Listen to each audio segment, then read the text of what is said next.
In the nation's capital, the January 6th committee continues their work showing America how these folks have been trying to overthrow this country. Congressman Benny Thompson laid out the evidence, and it is damning. This is almost no idea more un-American than the notion that any one person could choose the American president. No idea more un-American. I agree with that, which is unusual because former Vice President Mike Pence and I don't agree on much. These are his words, spoken a few months ago about Donald Trump's attempt to pressure the former vice president, pressure him into going along with an unlawful and unconstitutional scheme to overturn the 2020 election and give Donald Trump a second term in office that he did not win. Today, the Select Committee is going to reveal the details of that pressure campaign. But what does the Vice President of the United States even have to do with a presidential election? The Constitution says that the Vice President of the United States oversees the process of counting the Electoral College votes, a process that took place on January 6, 2021. Donald Trump wanted Mike Pence to do something no other vice president has ever done. The former president wanted Pence to reject the votes and either declare Trump the winner or send the votes back to the states to be counted again. All right, folks. Now, Benny Thompson also addressed this issue of Jenny Thomas, the wife of Supreme Court Justice Clarence Thomas. It has been revealed that she was emailing with John Eastman. He is the Trump attorney at the center of all of this, who literally was putting together the legal strategy to overthrow the government by overturning the election. This is what Thompson said. Jenny Thomas said that she would happily, that she's looking forward to clearing up the record and talking with you guys. Beg pardon? Jenny Thomas basically said that she would be looking forward to clearing up the record and talking with you guys. I know you said it's time to talk to her. So when did she say this? During the hearing, while you guys were in there. I haven't heard it. But she did. So when you hear that she says what that. concerns do you have about Jenny Thomas's role in her communications with John Eastman? Well, look, we have sent Ms. Thomas a letter asking us to come and talk to the committee. If what you say is okay. You've sent it already? Wait, listen to me. What you said, if she responded while the hearing was going on, that she wants to come, we look forward to her coming. Public testimony. But I just want to make no, but I just want to make sure you already sent the letter. Reese, what the hell is the reluctance to call this woman? We know that she had reached out to numerous Arizona legislators. We now know, based upon John Eastman's emails, that she was dealing with him. Why are these people scared to go? I don't care if she's married a Supreme Court justice. And here's the other deal. When the Supreme Court voted, when it came to Trump having to release his papers, who was the one person who said that, you know what, doesn't really have to? It was Clarence Thomas. What the hell are these people doing? Yeah, okay, let me say this. Shout out to Congressman Benny Thompson. I mean, he's doing the elder statesman role. He's trying to be as apolitical as possible. But bruh, come on. This could be the fireworks that y'all looking for. To be honest, I didn't know that the hearing was today until I got the email about the topics, and I was like, oh shit, that was today.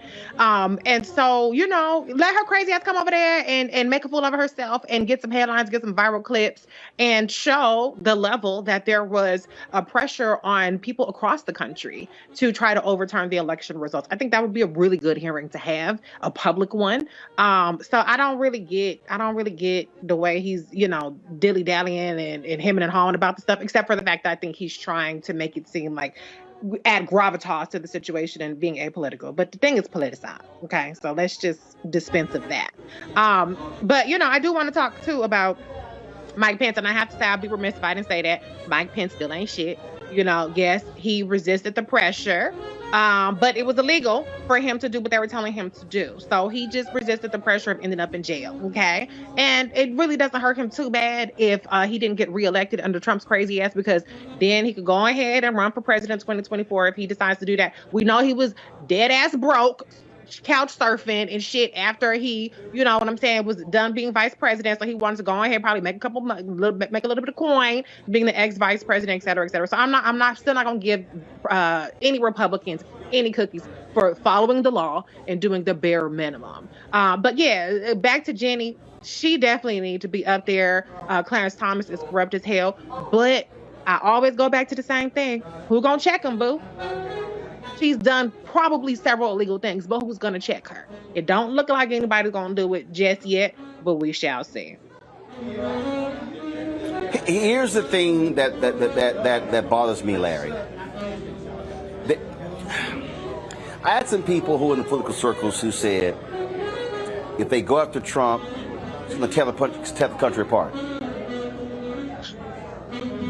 What do you think they were trying to do? Above the Supreme Court, it says equal justice under law.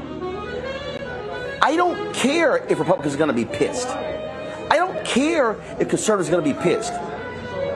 If a federal judge has said that Donald Trump broke 2 criminal statutes, you, me, Reese, and Greg would be indicted by now.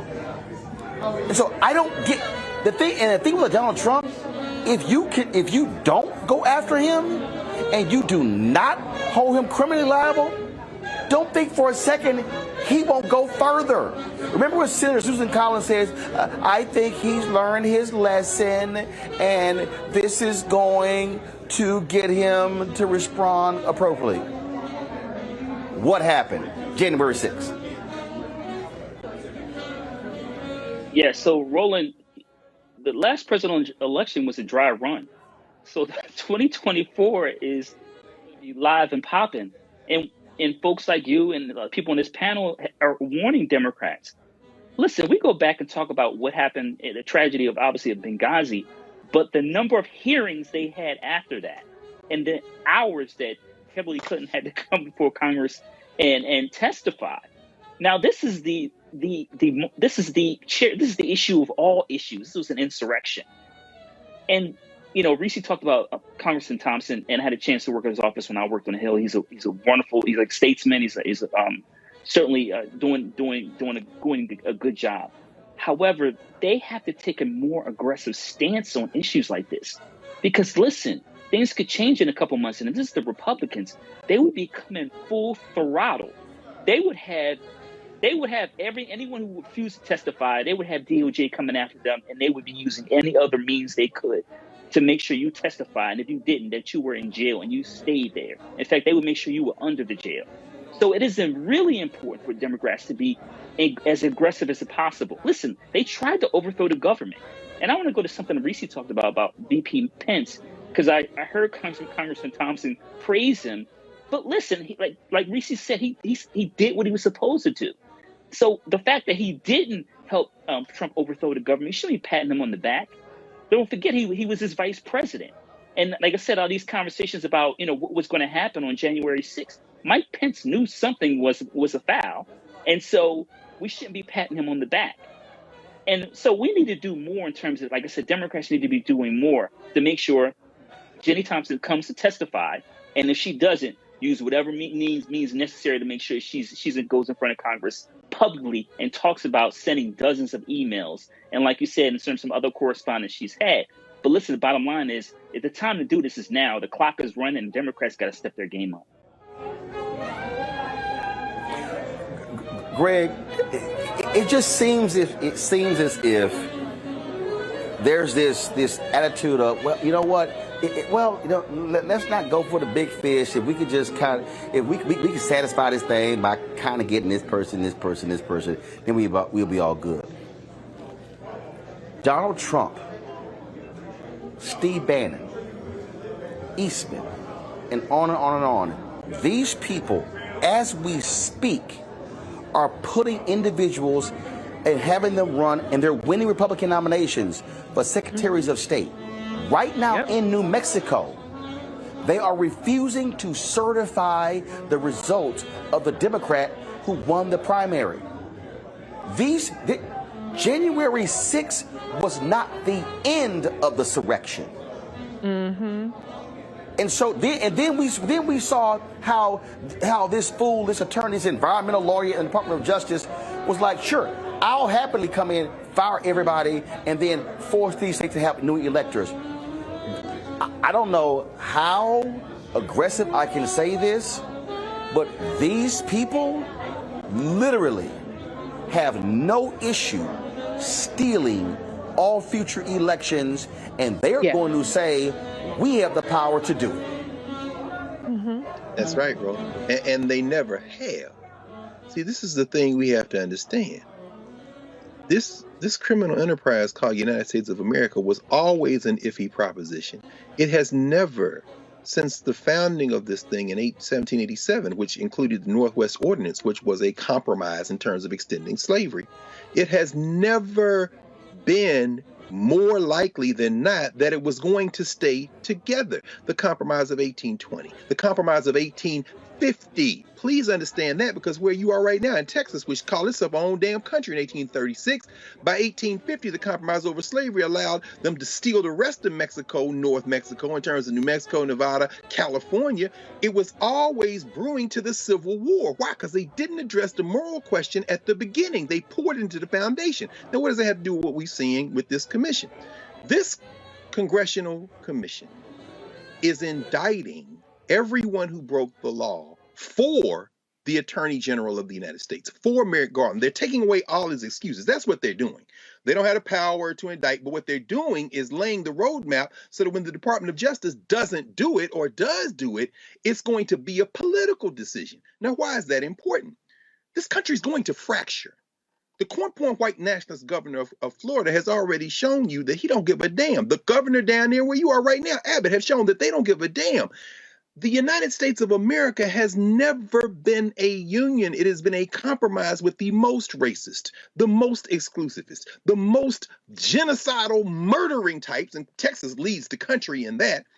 And the concessions to them have been the only reason the thing stayed together. When we saw Michael Ludwig today, Judge Ludwig, who is a Federalist Society darling, talk about the fact that there's nothing in the 12th Amendment, there's nothing in the Electoral Count Act, Title III in the U.S. Code, that would allow you to do what they're doing. He's trying to tell y'all, if you want to have a country, you're going to have the rule of law.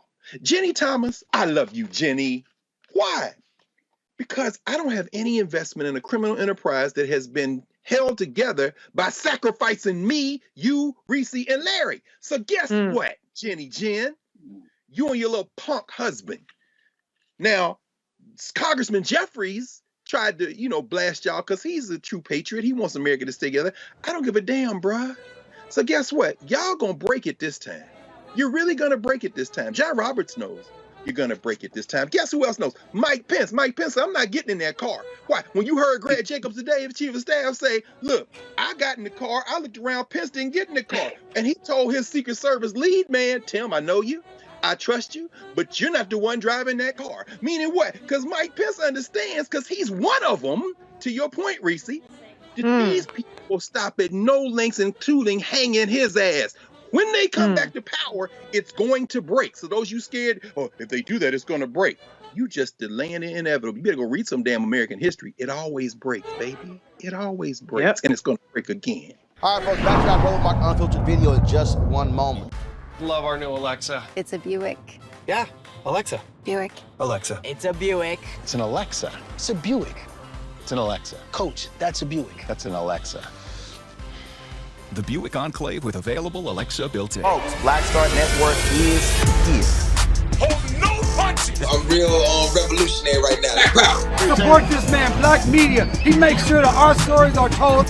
Thank you for being the voice of Black America, Roland. Stay black. I love y'all. All momentum we have now, we have to keep this going. The video looks phenomenal. See, this difference between Black Star Network and Black-owned media and something like CNN. You can't be Black-owned media and be scared. It's time to be smart. Bring your eyeballs home. You dig?